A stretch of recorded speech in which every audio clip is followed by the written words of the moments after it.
Hello everyone, it's Roslyn, your recovery coach here. Thank you for being in this community. It's kind of what I'm going to be talking about today, and it's a privilege and an honour to have you here. So tailing off, some of you may have seen that last weekend I joined with a group. There was actually 50 people at our group we all joined together for a Dr. Joe Dispenza meditation group, and a lot of us have attended one of his advanced 7-day retreats. So I got to thinking on the way home that a lot of what comes up a lot in my coaching is, as people start to do this work, they feel like things are slipping away, and that what we need to do is allow them to slip away. And often that people will say to me, oh my God, there'll be no one left. If I had $1 for every time anybody said that. And I remember it myself thinking, oh my God. And you tend to even you even think about, I'll stop growing, I'll stop doing this work because things are falling away. What I want to tell you here is that is how it's meant to be. What's happening is that you're starting to change, your frequency's starting to be different, and it doesn't match up with often the family and friends and the life that we've had. It doesn't happen like overnight, but you just things start to change. My biggest thing is, do not stop doing this work because of it. That is exactly what is supposed to happen. I understand. It's scary. It was scary for me. I now look back and see with some of the big falling away, I had a lot of times when a lot of stuff fell away at once. I see that as such a blessing in my life, and also that made me go deep. So there's nothing to worry about. Again, the importance of having a coach or mentor outside of your friends, outside of your family, that you can build connection with, so you feel like you're not alone.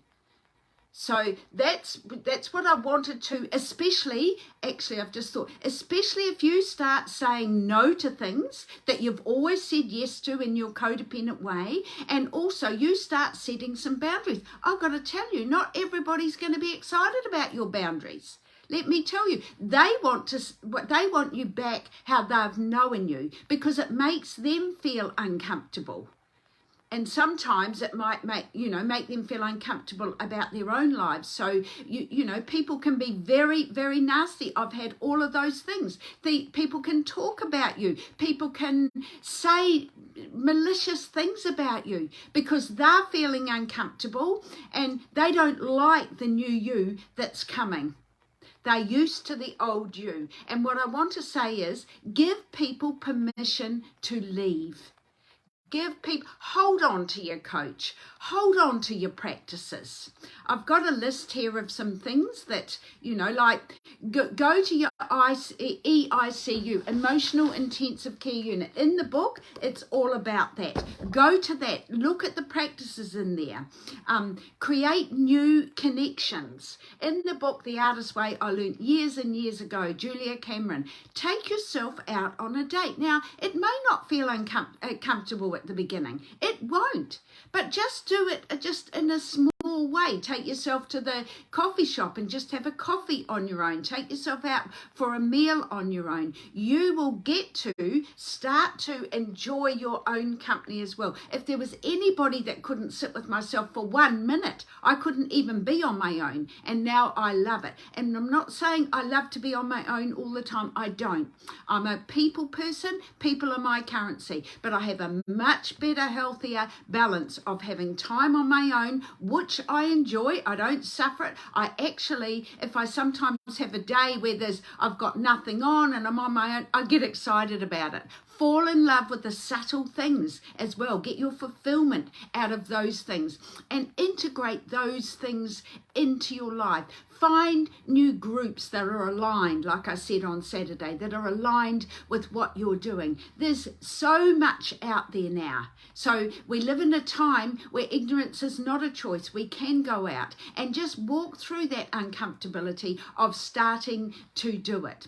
So back to the topic of today is is, the fear we feel, we often comes up, it rises up in us when we start to do this work, or not only start to do this work, but as we're ongoing doing this work, more and more things drop away. If we keep working on ourselves, things that aren't in alignment, and that's what we want. But it can get a bit rocky, and we tend to want to shrink down again to hold it in.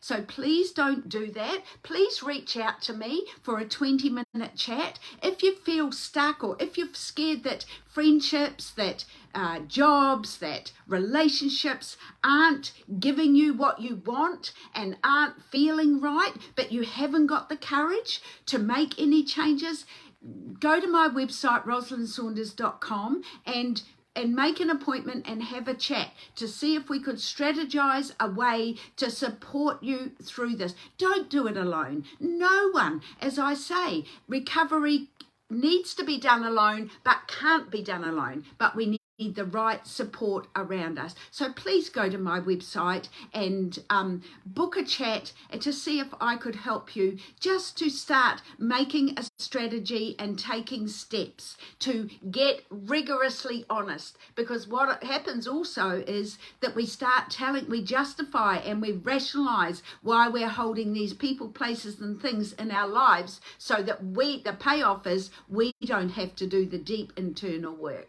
So I hope that helps today. And again, it's a privilege to have you in my group. Thank you.